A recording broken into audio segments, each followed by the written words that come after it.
Hello, welcome to cook and take. നമ്മൾ വന്നിരിക്കുന്നത് നല്ല ബ്രെഡും മുട്ടയും വെച്ചിട്ടുള്ള ഒരു സ്നാക്കാണ്. നമുക്ക് നോമ്പ് തുറക്കൊക്കെ വേണ്ടി ഉപയോഗിക്കാം. നല്ല ഒരു സ്നാക്കാണ്. ഞാൻ അതിനകത്തേക്ക് 3 മുട്ടയും അതുപോലെ തന്നെ ഒരു 4 ബ്രെഡും ആട്ടോ എടുത്ത് വെച്ചിരിക്കുന്നത്. ഈ മുട്ട നമുക്ക് ഇങ്ങനെ ഒന്ന് ഗ്രേറ്റ് ചെയ്ത് കൊടുക്കണം. അതുപോലെ തന്നെ ബ്രെഡും നമുക്കൊന്ന് പൊടിച്ചെടുക്കണം. മിക്സിയുടെ ജാറിലിട്ടിട്ട് നന്നായിട്ടൊന്ന് പൊടിച്ചെടുക്കുകയും ചെയ്യണം കേട്ടോ.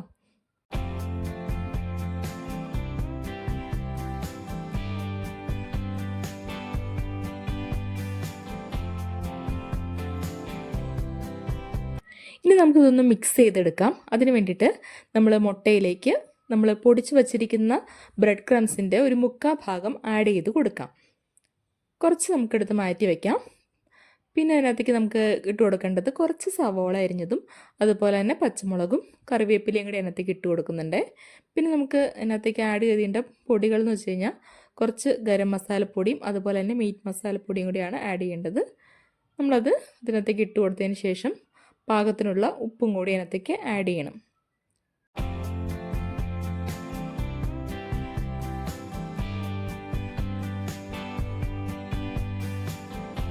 നമുക്കത് കുഴച്ചെടുക്കാൻ പാകത്തിന് ഒരു 3-4 ടീസ്പൂൺ വെള്ളം കൂടി അതിനകത്തേക്ക് ആഡ് ചെയ്ത് കൊടുക്കണം. ഒത്തിരി വെള്ളമായി പോകരുത്. കുറച്ച് ആവശ്യത്തിന് വേണ്ടിയിട്ടുള്ള മാത്രം വെള്ളം ആഡ് ചെയ്തതിന് ശേഷം നന്നായിട്ട് കൈ വെച്ച് ഇങ്ങനെ കുഴച്ചെടുക്കുക. നമുക്കിങ്ങനെ ഉരുട്ടി പിടിക്കാൻ പാകത്തിനുള്ള പാകമാകുമ്പോൾ നമുക്കത് പരത്തിയെടുക്കാം. കയ്യിൽ വെച്ചിട്ട് തന്നെ നമുക്കൊന്ന് പരത്തി ഈ ഷേപ്പിലാക്കി എടുക്കാം. നിങ്ങൾക്ക് ഇഷ്ടമുള്ള ഷേപ്പിൽ പരത്തിയെടുക്കാം. നമ്മൾ പരത്തി വെച്ചിരിക്കുന്ന ഒരു കൂട്ട് നമ്മൾ ആദ്യം തന്നെ മുട്ടയിൽ മുക്കിയതിന് ശേഷം അതുപോലെ തന്നെ ബ്രെഡ് ക്രംസിലും കൂടി ഇട്ട് നന്നായിട്ടൊന്ന് മുക്കിയെടുക്കുക. അതിന് ശേഷം പാൻ അടുപ്പത്ത് വെച്ച് എണ്ണ നന്നായി ചൂടായി കഴിയുമ്പോൾ അതിലേക്ക് നമ്മൾ വെച്ചിരിക്കുന്ന ഓരോരോ ബോൾസ് അതിനകത്തേക്ക് ആഡ് ചെയ്ത് കൊടുക്കാം.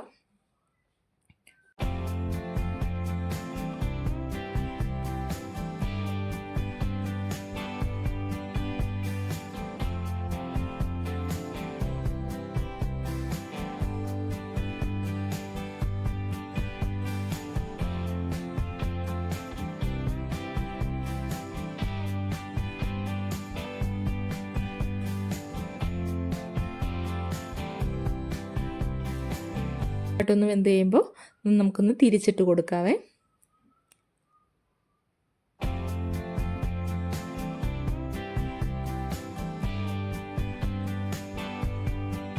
രണ്ട് വശം നന്നായിട്ടൊന്ന് മുരിഞ്ഞ് കഴിയുമ്പോൾ നമുക്കത് എണ്ണയിൽ നിന്ന് കോരി മാറ്റാം.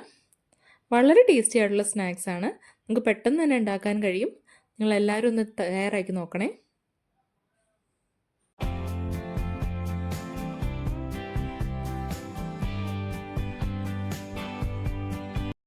നമ്മുടെ വീഡിയോ കണ്ടിട്ട് നമുക്ക് ഇഷ്ടമാവുകയാണെങ്കിൽ അത് ലൈക്ക് ചെയ്യാനും ഷെയർ ചെയ്യാനും സബ്സ്ക്രൈബ് ചെയ്യാനും മറക്കല്ലേ. താങ്ക്